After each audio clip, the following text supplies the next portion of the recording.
এখন আমরা 2 নম্বর এসকিউটা দেখি যে classify cholinergic drugs with examples. তো এটা হচ্ছে আমরা ওই যে গ্রুপ এতে 2 নম্বর এন্ডিসটা কোলিনার্জিক ড্রাগস আছে না, এটা প্রাইস সেম। এখানে তো ক্লাসিফিকেশন পড়ছিলাম, এখানে আবারও পড়তেছি। তো দেখেন এখানে আমি শুরুতে একটা ডিফাইন দিচ্ছি, cholinergic drugs this drug increase cholinergic activity. তার মানে এই ড্রাগটা কোলিনার্জিক অ্যাক্টিভিটি বাড়ায় ভাই, ডিরেক্টলি স্টিমুলেটিং কোলিনার্জিক রিসেপ্টর। তার মানে হচ্ছে সরাসরি কোলিনার্জিক রিসেপ্টরকে উত্তেজিত করে, ওর ইনডিরেক্টলি মানে পরোক্ষভাবে ইনক্রিজ বৃদ্ধি করে অ্যাসিটাইল কোলিন। এটা হচ্ছে এক ধরনের নিউরোট্রান্সমিটার যেটা ব্রেইন এবং নার্ভ থেকে শরীরে বিভিন্ন অঙ্গ প্রত্যঙ্গে সংকেত পাঠায়। কনসেন্ট্রেশন এটা মানে হচ্ছে সংকুচিত। এটা আপনারা একবার পড়লে আশা করে বুঝতে পারবেন। এখন ক্লাসিফিকেশনে চলে যায়। ক্লাসিফিকেশন হচ্ছে যে direct acting, indirect acting. Direct acting এ হচ্ছে দুইটা আছে, একটা হচ্ছে কোলিনেস্টার আর একটা হচ্ছে অ্যালকালয়েডস। আর ইনডিরেক্ট অ্যাক্টিং হচ্ছে রিভার্সিবল, ইরিভার্সিবল। তো ডিরেক্ট অ্যাক্টিং এর ক্লাসিফিকেশনটা দেখে, এটা হচ্ছে কোলিনেস্টার। এখানের মধ্যে দুইটা এক্সাম্পল আছে, একটা হচ্ছে এসিটাইল কোলাইন আর একটা হচ্ছে মিথা কোলাইন। লাইন দিয়ে মনে রাখবেন, এটা হচ্ছে কোলিনেস্টার। মিথা কোলাইন এটা হচ্ছে শ্বাসনালীর পরীক্ষায় ব্যবহৃত হয় আর কি।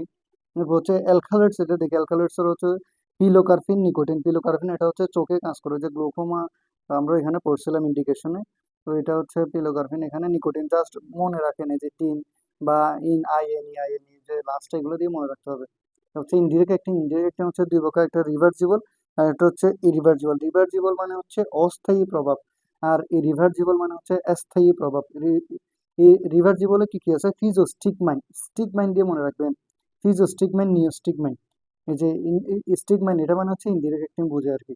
আর রিভার্সিবল হচ্ছে অর্গানোফসফরাস কম্পাউন্ড মানে ওপিসি। তারপর হচ্ছে ম্যালাথিয়ন, প্যারাথিয়ন। আপনারা চাইলে শুধুমাত্র এখানে ম্যালাথিয়ন প্যারাথিয়ন এটা শিখতে পারেন। তো এসকিউ 2 এর নাম্বার শেষ। এখন বি নাম্বার কোয়েশ্চেনটা দেখি, briefly discuss about the different types of cholinergic receptor. তার মানে হচ্ছে যে কোলিনার্জিক রিসেপ্টরের ডিফারেন্ট টাইপস বা এটা নিয়ে ডিসকাস করতে বলছে আর কি। তো আমরা দেখি classification of cholinergic receptor. Cholinergic receptor response to acetylcholine, মানে এটার অ্যাসিটাইলকোলাইনের শর্ট ফর্ম হচ্ছে ACS and are mainly two types. এটা হচ্ছে দুই ধরনের, এটা বুঝেছে। একটা হচ্ছে মুস্কারনিক রিসেপ্টর, একটা হচ্ছে নিকোটিনিক রিসেপ্টর। তো মুস্কারনিক রিসেপ্টর এটা দেখি, এরপর হচ্ছে নিকোটিনিক রিসেপ্টর। আমি শর্টকাট করে লিখছি যাতে আপনারা সহজে বুঝে যান। তো মুস্কারনিক রিসেপ্টরের মধ্যে হচ্ছে মানে এটা যেহেতু ডিসক্রাইব করতে বলছে, তো আমরা দেখি ফাউন্টেন মানে কোথায় কোথায় পাওয়া যায়, স্মুথ মাসেল, হার্ট, গ্ল্যান্ড, এগুলাতে হচ্ছে মুস্কারনিক এজেন্ট বা এম রিসেপ্টর এটা পাওয়া যায়। এরপর হচ্ছে সাব টাইপস, এটা হচ্ছে M2 থেকে এম অ্যাকশন মাস। এমন হচ্ছে ফাউন্টেন নার্ভস, মানে এটা নার্ভে পাওয়া যায়। এমন এটা ইনক্রিজ গ্যাস্ট্রিক সিক্রেশন, তার মানে হচ্ছে ওই যে HCl এবং হচ্ছে পেপসিন এনজাইম বেড়ে যাওয়া আর কি, এটাই বুঝেছে।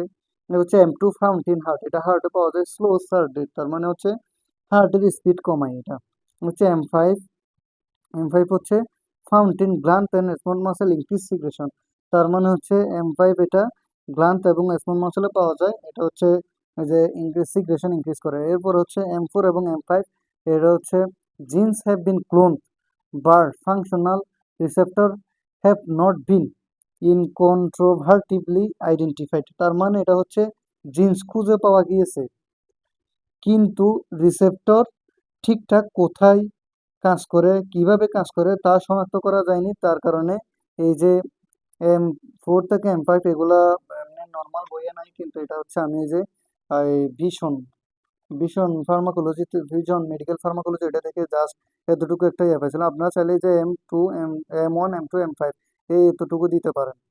এটা আমি জাস্ট তথ্য দেওয়ার জন্য রাখছি। এরপরে দেখি নিকোটিনিক রিসেপ্টর বা এন রিসেপ্টর, এটা হচ্ছে ফাউন্টেন কোথায় পাওয়া যায়, skeletal muscle, autonomic ganglia, adrenal medulla. Autonomic ganglia এটা কি, এটা হচ্ছে নার্ভাস সিস্টেমের ট্রান্সফার পয়েন্ট, যেখানে সিগন্যাল এক নার্ভ থেকে আরেকটি নার্ভে পৌঁছায়।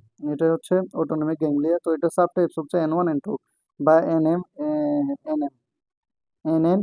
এগুলা এখানেই আছে বইয়ে। এরপর দেখি N1, এটা হচ্ছে autonomic ganglia nerve signal transmission, তার মানে হচ্ছে স্নায়ু সিগন্যাল দ্রুত পৌঁছাতে সাহায্য করে আর কি। এটা ওই যে নার্ভ সিগন্যাল N1। এটা N2 হচ্ছে নিউরোমাসকুলার জাংশন, হচ্ছে মাসেল মুভমেন্ট, তার মানে হচ্ছে পেশিকে সংকুচিত করে। আর নিউরোমাসকুলার জাংশন এটা হচ্ছে নার্ভের মাধ্যমে পেশিতে সংকেত পাঠিয়ে কাজ করে। হ্যাঁ, সংকেত পাঠিয়ে কাজ করে, এটা হচ্ছে নিউরোমাসকুলার জাংশন। আমাদের এই 2 নম্বর এসএকিউ শেষ।